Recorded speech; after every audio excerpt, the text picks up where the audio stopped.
இன்னைக்கு நம்ம பார்க்க போகிறது பொட்டேட்டோ வெஜ்ஜஸ். இது எப்படி வீட்லேயே சிம்பிளாக பண்ணலான்னு பார்க்கலாம். ஸோ நான் அதுக்கு வந்து 3 பொட்டேட்டோஸ் எடுத்து வச்சுருக்கேன். ஸோ அது ஆல்மோஸ்ட் எல்லாமே சேம் சைஸாக பார்த்துக்கோங்க. ஒன்றா பெருசாக இருந்தால் பெரிய சைஸ் எடுத்துக்கோங்க, இல்லை சின்ன சைஸ் இருந்தால் சின்ன சைஸ் எடுத்துக்கோங்க. ஸோ எது எப்படி எடுத்துக்கிறீங்களோ அதே ஒரே சைஸில் இருக்கிற மாதிரி பார்த்துக்கோங்க.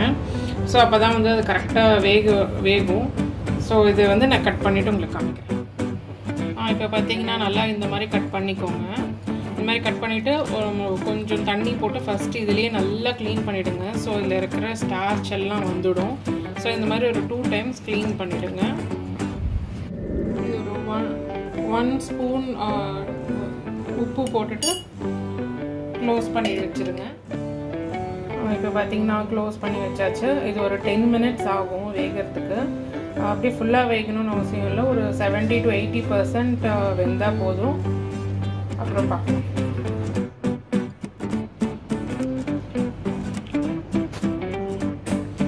இப்போ பார்த்தீங்கன்னா இது ஆல்மோஸ்ட் வெந்துருச்சு.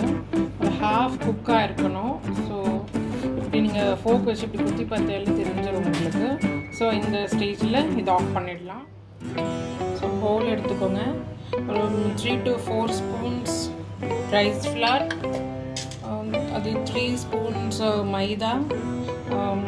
உங்கள்கிட்ட கார்ன்ஃப்ளவர் இருந்தால் நீங்கள் அதுவும் ஆட் பண்ணிக்கலாம். ஆரிகானோ கொஞ்சம், ஒரு 2 ஸ்பூன்ஸ் ஆரிகானோ, கொஞ்சம் சில்லி ஃப்ளேக்ஸ், கொரியாண்டர், உப்பு,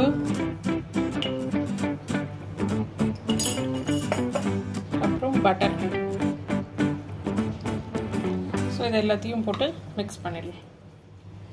ஸோ பட்டர் போட்டு நல்லா ஃபஸ்ட்டு மிக்ஸ் பண்ணிக்கோங்க. மிக்ஸ் பண்ணிவிட்டு கொஞ்சம் கொஞ்சமாக தண்ணி ஊற்றி மிக்ஸ் பண்ணிக்கோங்க. நல்லா தின்னாக இருக்கட்டும், திக்காக இருக்கக்கூடாது. கொஞ்சம் பார்த்து தண்ணியை ஊற்றி தின்னாக கரைச்சிக்கோங்க. பாருங்கள், நல்லா இந்த மாதிரி கொஞ்சம் லிக்விடாகவே கரைச்சிக்கலாம்.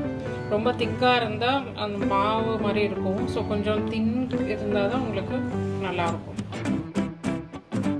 ஸோ இந்த சைடு ஆயில் ஹீட் ஆகிடுச்சு நல்லா. இப்போ வந்து ஒரு பொட்டேட்டோவை இதில்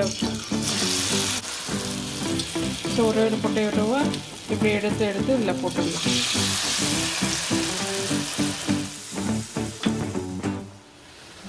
இப்போ பார்த்தீங்கன்னா நல்லா ப்ரௌன் ஆகிட்டே இருக்குது பாருங்கள். இது ஆல்மோஸ்ட் டன் இது. ஸோ இந்த மாதிரி நல்லா ப்ரௌன் ஆனதுக்கப்புறமா இதை எடுத்துடலாம். எடுத்துகிட்டு அதே மாதிரி மீதி இருக்கிற எல்லா பொட்டேட்டோஸையும் ஃப்ரை பண்ணி எடுத்துடலாம். நான் இப்போ அடுத்த ரவுண்ட் பொட்டேட்டோஸ் போட்டிருக்கேன். ஸோ இப்போ பாருங்கள், இது எவ்வளோ நல்லா அழகாக ப்ரௌனாக வந்திருக்கு, கோல்டன் ப்ரௌனாக.